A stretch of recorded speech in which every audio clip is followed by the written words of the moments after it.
નમસ્કાર વિદ્યાર્થી મિત્રો. હવે આશા છે કે તમારી નવરાત્રી સારી ગઈ હશે. હવે આપણે જે આપણું છઠ્ઠું લેક્ચર છે એ છઠ્ઠું લેક્ચર પૂરું થવાના આવે છે, બરાબર? તો છેલ્લા લેક્ચરમાં આપણે ભાષાંતરની પ્રક્રિયા વિશે ચર્ચા કરી ગયા હતા. ભાષાંતરની ક્રિયા એટલે શું? ફરીથી એક વખત તમે રિવાઇઝ કરી નાખજો આગળનો લેક્ચર કે ડીએનએ માંથી આરએનએ બનવાની પ્રક્રિયા, જેને પ્રત્યાંકન તરીકે ઓળખવામાં આવે છે.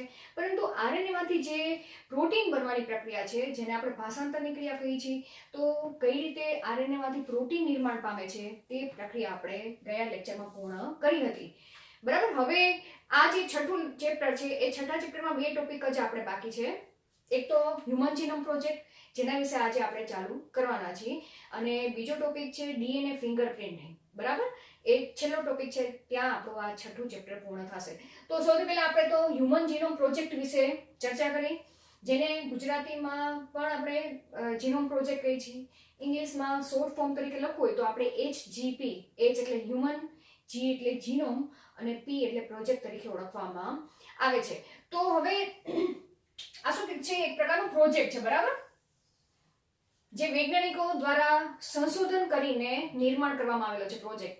હવે આ ટોપિકમાં ઘણા બધા પેટા ટોપિક છે, જેમ કે હ્યુમન જીનોમ પ્રોજેક્ટની શા માટે જરૂર પડી, બરાબર? તો સૌથી પહેલા આપણે તેના વિશે ચર્ચા કરશું. પછી બીજા પોઈન્ટમાં આપણે ચર્ચા કરશું કે હ્યુમન જીનોમ પ્રોજેક્ટમાં શું એચિવમેન્ટ કરવાનો હતો, એટલે કે તેનો લક્ષ્યાંક શું હતો, કે કયા પોઈન્ટ ઉપર વૈજ્ઞાનિકોને કાર્ય કરવાનું હતું આ પ્રોજેક્ટમાં. તો એ લક્ષ્યાંકો વિશે આપણે ચર્ચા કરશું. ત્યારબાદ આપણે ચર્ચા કરશું કે હ્યુમન જીનોમ પ્રોજેક્ટનો ઉપયોગ શેના માટે કરવામાં આવે છે, એટલે કે કયા કયા પર્પઝ માટે, કઈ કઈ શાખાઓમાં આ પ્રોજેક્ટ ઉપયોગી નીવડ્યું, બરાબર? તો તેના ઉપયોગ વિશે ચર્ચા કરશું. પછીના પોઈન્ટમાં આપણે હ્યુમન જીનોમ પ્રોજેક્ટની મેથોડોલોજી વિશે, એટલે કે તેની કાર્યપ્રણાલી વિશે આપણે ચર્ચા કરશું કે કઈ રીતે વૈજ્ઞાનિકોએ આ પ્રોજેક્ટમાં સંશોધન કરેલું છે, બરાબર? અને કઈ રીતે ડીએનએની અનુક્રમ, એટલે કે ડીએનએની સિક્વન્સિંગ કઈ રીતે કરેલી છે તેના વિશે ચર્ચા કરીશું. અને છેલ્લે આપણે ડીએનએ સિક્વન્સિંગ કરવામાં વૈજ્ઞાનિકના ફાળા વિશે ચર્ચા કરશું. અને છેલ્લે હ્યુમન જીનોમ પ્રોજેક્ટના વિશિષ્ટ લાક્ષણિકતાઓ વિશે આપણે ચર્ચા કરશું. તો આમ તો જોવા જાવ તો આ ટોપિક એ ઘણો બધો મોટો પણ છે. આ ટોપિકમાંથી MCQમાં તમને ઘણા બધા MCQ પૂછી શકે એવા પોઈન્ટ ઘણા બધા છે, બરાબર? અને પૂછાય પણ છે. તો આ પોઈન્ટ તમારે MCQ બેઝ રીતે પણ તૈયાર કરવાનો છે, થિયોરિટિકલ પણ તમારે તૈયાર કરવાનો છે, બરાબર? કયા કયા પોઈન્ટમાં MCQ રીતે તૈયાર કરવાનો છે એ પણ આપણે ચર્ચા કરશું, અને થિયોરિટિકલમાં કયા કયા પોઈન્ટ તમારે તૈયાર કરવાના છે તે આપણે આગળ ચર્ચા કરીશું. તો હવે આપણે વાત કરી કે ડીએનએ ની જો અનુક્રમ નક્કી કરવામાં આવે, બરાબર? કે જો આપણી પાસે ડીએનએ નો અનુક્રમ નક્કી હોય, અનુક્રમ ખબર હોય, અનુક્રમ એટલે શું કે ડીએનએ ની આપણે ખબર છે કોષની અંદર કોષ કેન્દ્ર હોય છે, કોષ કેન્દ્રની અંદર જીનોમ હોય છે, જીનોમ તરીકે શું હોય છે? ડીએનએ હોય છે, બરાબર? તો ડીએનએ ની જો ન્યુક્લિયોટાઇડનો ક્રમ આપણને ખ્યાલ હોય, બરાબર, તો તેને આધારે જે તે સજીવ, શું કહેવામાં આવે છે કે તેને આધારે જે તે સજીવની આનુવંશિકતાની માહિતી મેળવી શકી. તો કોને આધારે? ડીએનએ ના અનુક્રમને આધારે સજીવના આનુવંશિકતાની માહિતી મળે છે, બરાબર? આનુવંશિકતાની માહિતી આપણે મેળવી શકીએ. તો જે તે સજીવના આનુવંશિકતાની માહિતી મેળવવા માટે આપણી પાસે શું હોવું જોઈએ? ડીએનએ નો અનુક્રમ નક્કી હોવો જોઈએ, કે ડીએનએ ની સિક્વન્સિંગ આપણને ખ્યાલ હોવી જોઈએ, બરાબર? જેમ કે આપણા કોષની અંદર, મનુષ્યના કોષની અંદર ડીએનએ કેટલું લાંબુ છે? 2.2 મીટર જેટલું લાંબુ ડીએનએ છે, બરાબર? હવે જેટલી આપણી હાઈટ પણ નથી એટલું લાંબુ ડીએનએ છે. તો એ 2.2 મીટર ડીએનએ માં ડીએનએ ઉપર રહેલા જે ન્યુક્લિયોટાઇડનો ક્રમ, જેને આપણે શું કહીએ છીએ? અનુક્રમ કહીએ છીએ, જો એ આપણને ખ્યાલ હોય, બરાબર, તો આપણે મનુષ્યની જે આનુવંશિક માહિતી છે તેના વિશે આપણને પૂરતી માહિતી મળી રહે. જેવી રીતના બીજું એક ઉદાહરણ લઈએ કે જો બે વ્યક્તિ હોય, બરાબર, બે વ્યક્તિમાં જોવા મળતી જે ભિન્નતા છે એ ભિન્નતા શેના આધારે ભિન્નતા જોવા જઈએ તો તેનામાં રહેલો જે ડીએનએ નો અનુક્રમ છે ને એ પણ શું જોવા મળશે? જુદો જોવા મળશે, કે તેનામાં પણ ભિન્નતા જોવા મળે છે. જોવા મળતી ભિન્નતા એ ડીએનએ ના અનુક્રમમાં શું જોવા મળે છે? અનુક્રમમાં પણ તેના ભિન્નતા જોવા મળે છે. ખ્યાલ આવી ગયો? જોવા મળે. તો આમ જોવા જઈએ તો મનુષ્યમાં કે કોઈ પણ સજીવમાં જે ભિન્નતા જોવા મળે છે એ ભિન્નતાનું મુખ્ય કારણ તો શું છે? તેના ડીએનએ ના ક્રમમાં જે જુદાપણું જોવા મળે છે તેને કારણે દરેક સજીવોમાં ભિન્નતા જોવા મળે છે, એટલે કે જુદાપણું જોવા મળે છે. બરાબર? તો એ જુદાપણાનો કે જે ભિન્નતાનો અભ્યાસ કરવો હોય કે તેની અંદર કયા કયા પ્રકારના રોગો થાય છે, તે કઈ રીતે એક સજીવ બીજા સજીવથી કઈ બાબતથી જુદું પડે છે, એ જાણવું હોય તો આપણી પાસે ડીએનએ નો અનુક્રમ, જે તે સજીવનો અનુક્રમ આપણને ખ્યાલ હોવો જોઈએ. તો આ પર્પઝને આધારે મનુષ્ય માટે તેના કોષમાં રહેલા ડીએનએ નો અનુક્રમ કઈ રીતે ઉપયોગી નીવડે છે, બરાબર, તેને આધારે 1990માં આ સાલ યાદ રાખવાની છે. 1990માં human genome project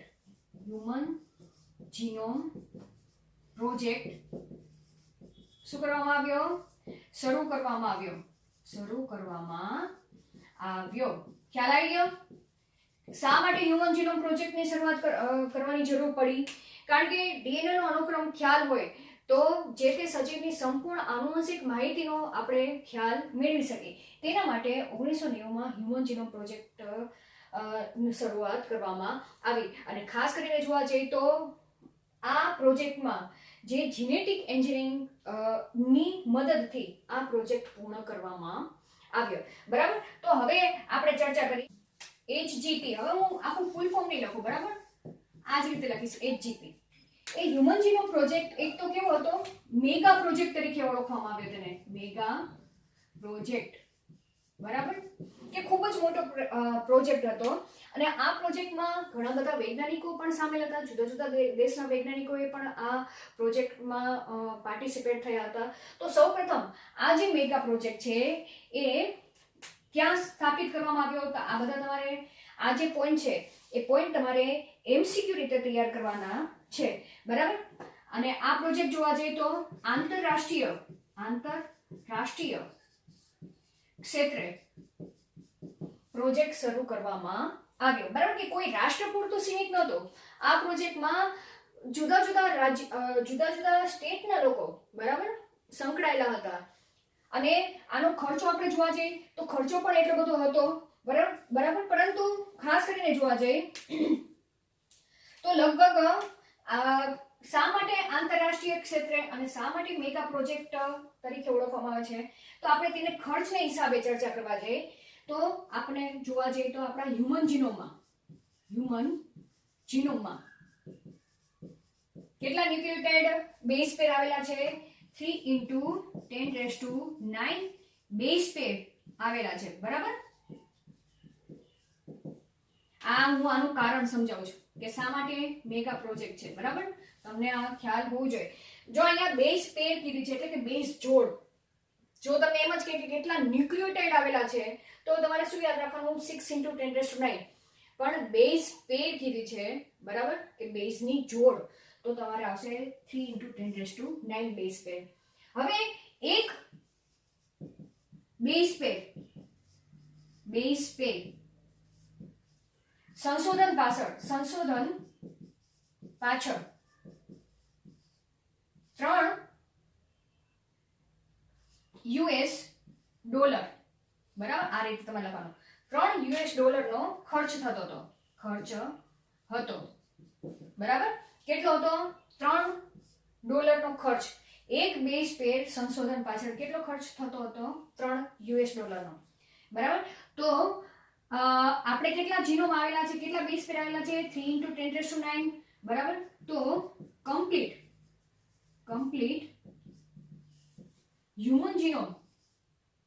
human base પેર. હવે બેઝ પેર એટલે કોની વાત કરી છે? કે મનુષ્યના કોષની અંદર, બરાબર, એક જ કોષની આપણે વાત કરી છે. બધા જ, કારણ કે બધા કોષમાં એક સરખું ડીએનએ આવેલું છે, તો આપણે કોઈ એક જ કોષને લક્ષમાં રાખીને વાત કરી છે કે હ્યુમન કે મનુષ્યના કોષમાં, બરાબર, મનુષ્યના કોષમાં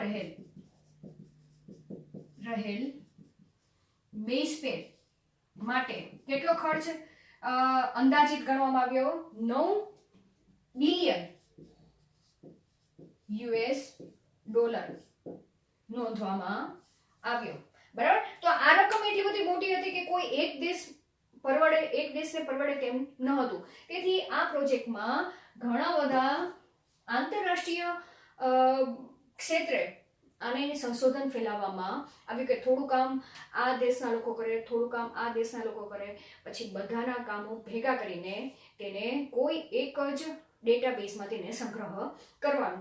બરાબર. તો હવે વાત કરી કે આ જે બેઝ પેર છે, બરાબર, કેટલી બેઝ પેર છે? 3 × 10⁹ બેઝ પેર છે. હવે તેને આંકડા સ્વરૂપે રજૂઆત કરવી. બરાબર. સંશોધન થઈ ગયું એમ સમજી લો. તો બેઝ પેરને આંકડા સ્વરૂપે લખવા જઈએ. બરાબર. તો એક આપણે કોઈ બુકની વાત કરીએ તો એક પેજમાં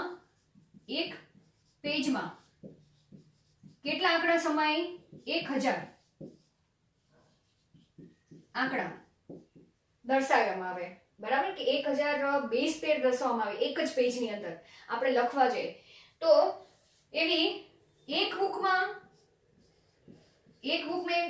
એમ સમજી લો કે કેટલા પેજ આવેલા છે? 1000 પેજ આવેલા છે. આ રીતે તમે અંદાજિત આપણે સમજી લે કે એક બુકની અંદર 1000 પેજ આવેલા છે અને તેના એક પેજની અંદર 1000 બેઝ પેર આંકડા સ્વરૂપે દર્શાવવામાં આવે. તો કમ્પ્લીટ આટલા બેઝ પેર લખવા માટે, બરાબર, તો માનવ ડીએનએ બેઝ પેર લખવામાં કેટલી બુક ની જરૂર પડે? 3300. કેટલી બુકની જરૂર પડશે? 3300 બુકની જરૂર પડે. બરાબર. આટલી બુકની જરૂર પડે. આ ખાસ તમારે એમસીક્યુ વાઇઝ રીતે યાદ રાખવાના છે. બરાબર. કેટલી બુકની જરૂર પડે? 3300 બુકની જરૂર પડે. તો હવે આટલું બધું લાંબુ લખવા જાય, આટલી બધી બુક છપાવવા જઈએ, બરાબર, અને એમાં બી જો કોઈ બેઝ પેર આડોઅડો થઈ જાય, મિસ પ્રિન્ટ થઈ જાય, તો એની આખી સિક્વન્સિંગ બદલાઈ શકે. બરાબર. અને તેનું જે અનુમાન લગાડવાનું છે કે ડીએનએ ની સિક્વન્સ કે તેમાંથી જે પ્રોટીન બને છે એના વંચાણમાં પણ ભૂલ ઊભી થઈ શકે.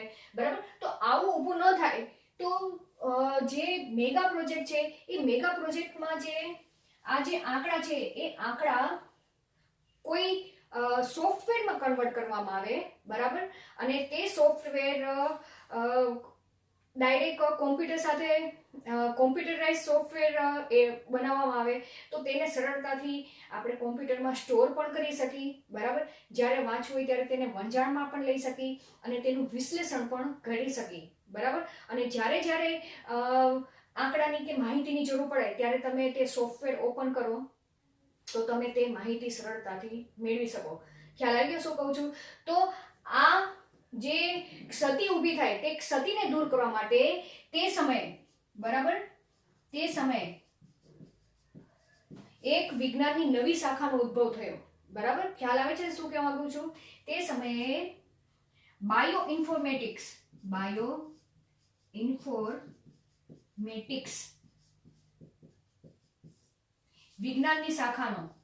વિજ્ઞાનની નવી શાખાનો ઉદ્ભવ થયો. નવી શાખાનો ઉદ્ભવ થયો. જો આજે અંડરલાઈન કરું છું એ પોઈન્ટ ખાસ તમારે એમસીક્યુ વાઇઝ યાદ રાખવાના છે. બરાબર. વિજ્ઞાનની કઈ શાખાનો ઉદ્ભવ થયો? બાયોઇન્ફોર્મેટિક્સ. બરાબર. આ શાખામાં જે માનો કે જે કોઈ પ્રોજેક્ટ હોય, હ્યુમન જીનોમ પ્રોજેક્ટ, પછી ત્યારબાદ ઘણા બધા નવા પ્રોજેક્ટોની સંશોધન થયું હતું અને જે ડીએનએ અનુક્રમ છે તે ડીએનએ અનુક્રમને કોઈ ડેટા બેઝમાં કન્વર્ટ કરવામાં આવે. બરાબર. અને તેનો સોફ્ટવેર તૈયાર કરવામાં આવે અને તેના મારફતે આ જે માહિતી છે એ માહિતીનો તમે ફરીથી પુનઃ ઉપયોગ પણ કરી શકો, તેનું વિશ્લેષણ પણ કરી શકો, બરાબર, અને તેને સરળતાથી સ્ટોર પણ કરી શકો કોઈ પણ માહિતીને, બરાબર. તો આ બાયો ઇન્ફોર્મેટિક્સ શાખા જે વિજ્ઞાનની શાખા છે તેના દ્વારા જે હ્યુમન જીનોમ પ્રોજેક્ટ જે છે તે હ્યુમન જીનોમ પ્રોજેક્ટ જેના મદદથી જે માહિતી મળી, બરાબર, અહીંયા તમે લખી શકો કે HGP ની માહિતીને ડેટાબેઝ સ્વરૂપે, કયા સ્વરૂપે? ડેટાબેઝ સ્વરૂપે સંગ્રહ કરવામાં આવી, બરાબર. અને તેની ઉપરથી જે હ્યુમન જીનોમ પ્રોજેક્ટ છે તેના મદદથી તેનું શું કરવામાં આવ્યું? વિશ્લેષણ કરવામાં તેમજ જોવા જઈએ તો આંકડાઓનો સંગ્રહ કરવામાં અને ત્રીજો પોઈન્ટ જોવા જઈએ તો પુનઃ ઉપયોગમાં આ બાયો ઇન્ફોર્મેટિક્સ શાખા એ ઉપયોગી નીવડી. જો તમારે આ પોઈન્ટ ખાસ તૈયાર કરવાના છે, બરાબર, કે બાયો ઇન્ફોર્મેટિક્સ શાખા એ HGP માં કઈ રીતે ઉપયોગી નીવડી. એક તો ડેટાબેઝ જે આંકડા સ્વરૂપે હતા તેને ડેટાબેઝ સ્વરૂપમાં શું કર્યું? આ શાખા દ્વારા સંગ્રહ કરવામાં આવ્યો. પછી જ્યારે જરૂર પડે ત્યારે તેનું વિશ્લેષણ કઈ રીતે કરવું તે પણ કરવામાં સરળતા પડી. અને જ્યારે માહિતી જોતી હોય ત્યારે જે માહિતી સંગ્રહ કરેલી છે ડેટાબેઝ સ્વરૂપે તેનો ઉપયોગ કરીને ફરીથી તે માહિતીનો યોગ્ય રીતે તમે કોઈ પણ શાખામાં ઉપયોગ કરી શકો તે રીતે આ સોફ્ટવેર બનાવવામાં આવ્યું. તો આ રીતે HGP ના લક્ષ્યાંકો વિશે આપણે ચર્ચા કરી કે કયું લક્ષ્ય પ્રાપ્ત કરવાનું હતું આ પ્રોજેક્ટમાં, કે વૈજ્ઞાનિકોએ કયા પોઈન્ટ સાબિત કરવાના હતા હ્યુમન જીનોમ પ્રોજેક્ટમાં. તો હ્યુમન જીનોમમાં વૈજ્ઞાનિકોએ 20 થી 25,000 જનીનોની ઓળખ કરવાની હતી. આમ તો જોવા જાવ તો આપણા કોષની અંદર જે 2.2 મીટર DNA છે તેની અંદર તો 80,000 કે 1 લાખ જેટલા જનીનો આવેલા છે. પરંતુ આ પ્રોજેક્ટનો લક્ષ્યાંક કેટલો હતો કે ઓછામાં ઓછા 20 કે 25,000 જેટલા જનીનોની ઓળખ કરવી આ પ્રોજેક્ટ મારફતે.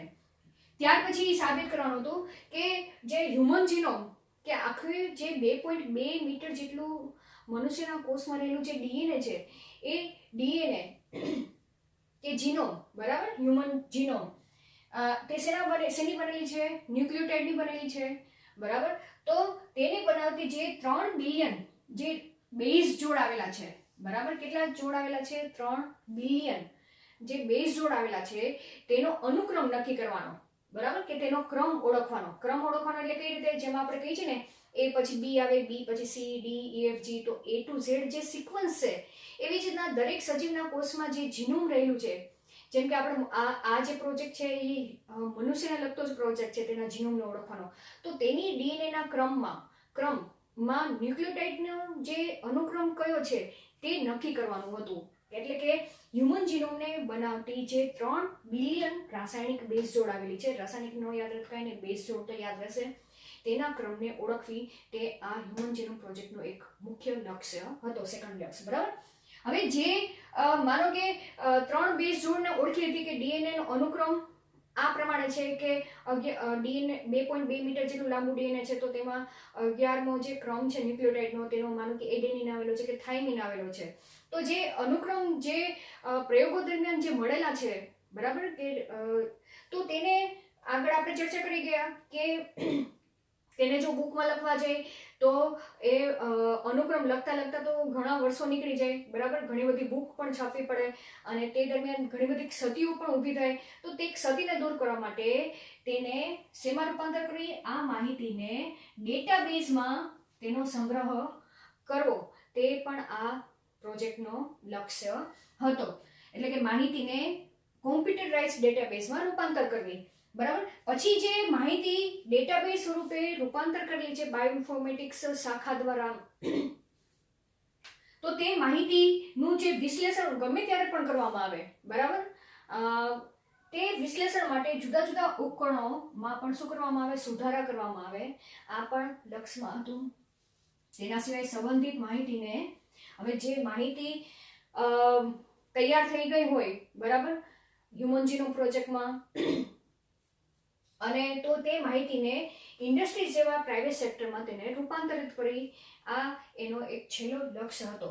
બરાબર, કે જે માહિતી મળી ગઈ છે, હવે માનો કે for example human genome project ખ્યાલ થઈ ગયો છે, બરાબર, કે મનુષ્યના કોષની અંદર જે 2.2 મીટર જેટલું લાંબુ ડીએનએ છે તેની અંદર ન્યુક્લિયોટાઇડનો બેઝ ક્રમ ખ્યાલ આવી ગયો છે, બરાબર. હવે જ્યારે તે રંગસૂત્રમાં કન્વર્ટ થાય ભાજના અવસ્થા દરમિયાન, તો તે રંગસૂત્રો ઉપર કયું જનીન ક્યાં આવેલું છે તે પણ હવે આના ઉપરથી ખ્યાલ આવી જશે, બરાબર, હ્યુમન જીનોમ પ્રોજેક્ટ ઉપરથી.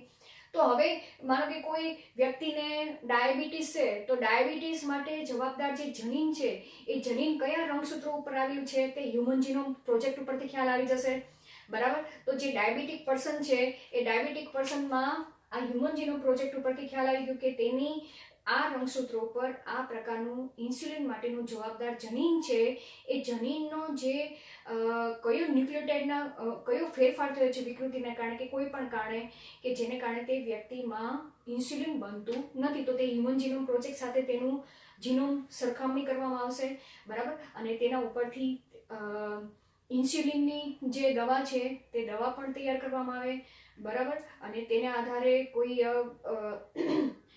જે બેબી છે કે જે ગર્ભાવસ્થામાં જે બાળક છે તેની અંદર પણ કઈ રીતે આ રોગ ક્યોર કરી શકાય, બરાબર, તે પણ જાણકારી મળી શકે. તો આમ તો ઘણા બધા ફાયદા છે, આપણે આગળ ચર્ચા કરશું.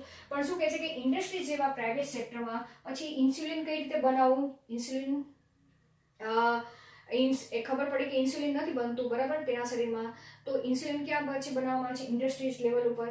તો આ જે માહિતી છે એ માહિતીને ઇન્ડસ્ટ્રીઝ જેવા પ્રાઇવેટ સેક્ટરમાં રૂપાંતરિત કરવામાં આવે, અને આ પ્રોજેક્ટને લગતી જે કોઈ પણ સમસ્યાઓ ઉદ્ભવે તેનું શું કરવામાં આવે, સમસ્યાઓને સમજાવીને તેનું સમાધાન કરવું, એ પણ આ પ્રોજેક્ટનો લક્ષ્ય હતો. હવે કઈ કઈ સમસ્યા, જેમ કે નૈતિક સમસ્યાઓ પણ ઉદ્ભવી શકે, કાયદાકીય સમસ્યાઓ પણ ઉદ્ભવી શકે, અને સામાજિક સમસ્યાઓ પણ ઊભી થઈ શકે, તો તેનું સમાધાન કરવું પણ આ હ્યુમન જીનોમ પ્રોજેક્ટનું લક્ષ્ય હતું, જેને ઇંગ્લિશમાં ELSI તરીકે ઓળખવામાં આવે છે. E એટલે કે નૈતિકનું ઇંગ્લિશ શું થશે, એથિકલ, કાયદાકીયનું લીગલ, સામાજિક સમસ્યાનું સોશિયલ ઇસ્યુઝ, ELSI તરીકે ઓળખવામાં આવે છે, અને તેનું સોલ્યુશન કરવું પણ આ પ્રોજેક્ટનો એક લક્ષ્ય હતો. તો ટોટલ કેટલા 5.6 પોઈન્ટ થશે, કેટલા જીનોમની ઓળખ કરવી, 20,000 થી 25,000 જીનોમની ઓળખ કરવી, 3 બિલિયન જેટલા બેઝ જોડનો ક્રમ ઓળખવો, બરાબર, શું ઓળખવું, ક્રમને ઓળખવો. એવી જ રીતના આ જે માહિતી છે એ માહિતીને ડેટાબેઝમાં કન્વર્ટ કરવી, બરાબર, સંગ્રહ કરવો, તેનું વિશ્લેષણ કરવા માટે જુદા જુદા ઉપકરણોનો ઉપયોગ કરવો, તેમજ આ માહિતીને ઇન્ડસ્ટ્રીઝ લેવલમાં કઈ રીતે અપ્લાય કરવું તેની પણ માહિતી આપવી.